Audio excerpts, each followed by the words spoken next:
Pricing your home comes down to one thing, a comparable market analysis, which some call a CMA for short. Hi, I'm Jennifer Martin, real estate broker with over 20 years of experience. Today, I'm going to give you the insider view on how we price homes. Most sellers have no idea how their home actually gets priced.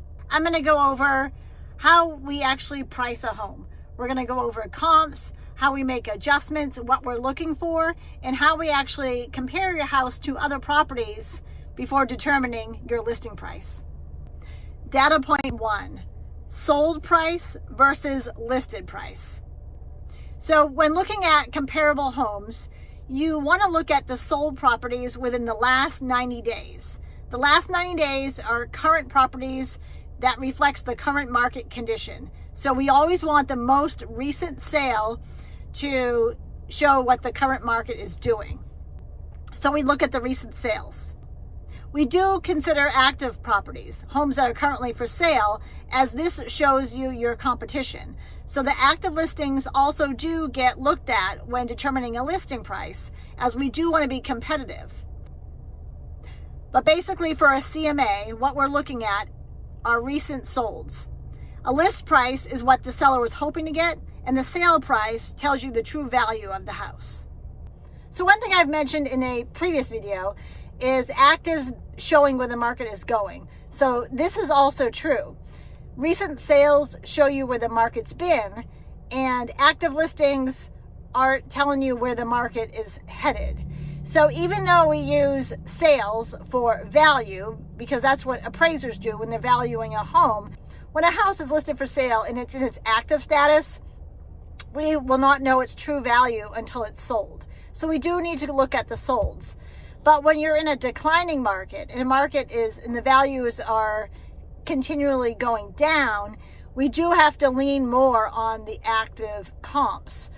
Because if a house sold for $1 million last month, but then that same floor plan, same condition comes on the market this month at $975, that's an indication right there that we are declining. So even though we do look at the solds, we do need to put heavy weight on active listings when we are in a declining market. So once we get the value based on recent sales, we're also going to look at the actives and see how we line up with our competition, because we do need to be competitive. You want the buyers to write the offer on your house, not your competition. The key is to be the prettiest house for the best price. Data point number 2 is the 90-day rule. So when you look for comparable sales, you try to stay within the last 3 months. If you have a unique property, sometimes you have to go back 6 months, and on occasion, an appraiser may go back 1 year. But typically, when a realtor or a licensed real estate agent is doing a CMA, we go back 90 days. We want to find the most recent sales, the most comparable properties. Data point 3 is price per square foot. So depending on where you live in the country, this may vary. So we live in an area that we have a lot of basements. So some of these basements, which we call terrace levels, are also finished. So the square footage below grade, which is the terrace level, differs from the square footage above grade. When you walk into a home, the main level and upstairs is one price per square foot. And then when you go down onto the terrace level, that's a different price per square foot.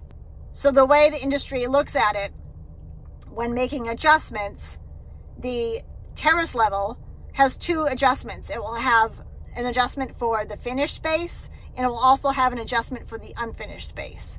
Data point number 4 is true comparables. So when you're looking for your comparables within the last 90 days, you're looking for similar properties.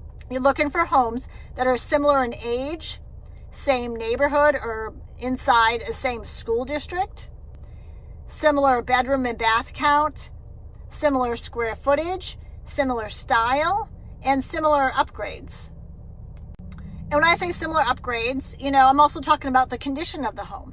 So if you have a home that is a fixer, then when you're looking for comparables, you're trying to find other fixers.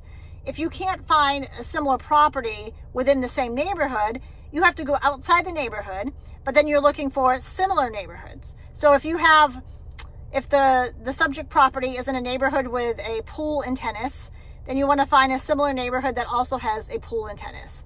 And also within the same school district. It's best to stay within the elementary school, as that is a tighter radius than expanding to the high school. In some cases, if there's not enough recent sales, we have to expand and look within the high school, and then also try to stay within the same city, and then find similar property within the same high school. We do make adjustments for updated primary bathrooms and updated kitchens.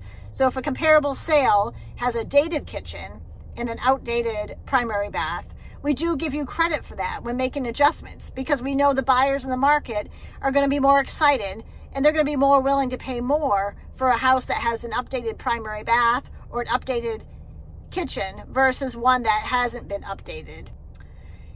As I've mentioned in a previous video, a new roof or putting new siding or updated windows, these are all bonuses to the new buyer, but it's part of home maintenance. Your home isn't worth more because you put on a new roof.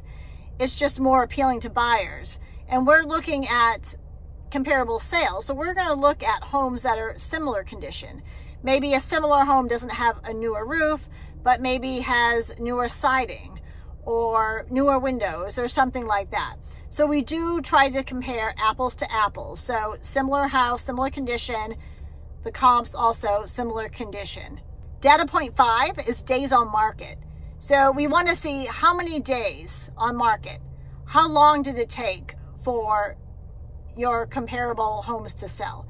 So when you're looking and finding comps in the last 90 days, we are looking at how long it took the property to sell. And that will tell you whether it was priced too high if it sat for 90 plus days on the market, right? So we're going to be looking at that. And then also looking at how many price reductions it took before the house went under contract. All these factors get taken into consideration when pricing a home. Data point 6 is list to sale price ratio. What I mean by this is how much did the house sell for based on what it was listed. So it may have sold for 97% of asking price or 98%. On occasion, a home will get sold for 103% if it happened to have multiple offers and there happened to be a bidding war, and then the seller actually gets more. By looking at the list to sale price ratio, you can determine what you can expect for offers. I have to say, in 2026, we are seeing less of the bidding war than we did in previous years. As the market has shifted, as I had mentioned, all we need is one buyer. So I take all this information and we have a spreadsheet that we use, and we plug in all the information about your house, and then we will pick 3 comparable sales and plug in the information on those. We look up the true square footage by looking at old appraisal records, and we separate the above grade square footage versus the below grade finished and unfinished space. We make those adjustments in addition to making adjustments for an updated primary bath and an updated kitchen, things like that. Backyard, pool, lot and location. So if you're on the golf course or on a lake, we make all of those adjustments, and then we come up with a suggested list price. Once we have that suggested list price, we come to our seller and sit down and look at the suggested list price and compare that to our current competition on the market. What are the other homes selling for? The ones that are active, or even the ones that just went under contract. What price were they at when they did go under contract? And how similar are they to our property, the subject property? All this needs to be taken into consideration, because in this market that is slowing down and a little bit more competitive, we want to be the prettiest house for the best price. So after looking at the value, we determine if we want to price it a little more competitively to get a few more eyes on your house. So all this describing here in a quick little summary, but there's a lot that goes in to actually coming up with a listing price for your house. Thank you again for watching, and I hope you enjoyed this week's video. If you would like to have a comparable market analysis done on your home, feel free to reach out to me, and I would love to come over and see your house. Enjoy your weekend, and I will see you next week. Have a great day.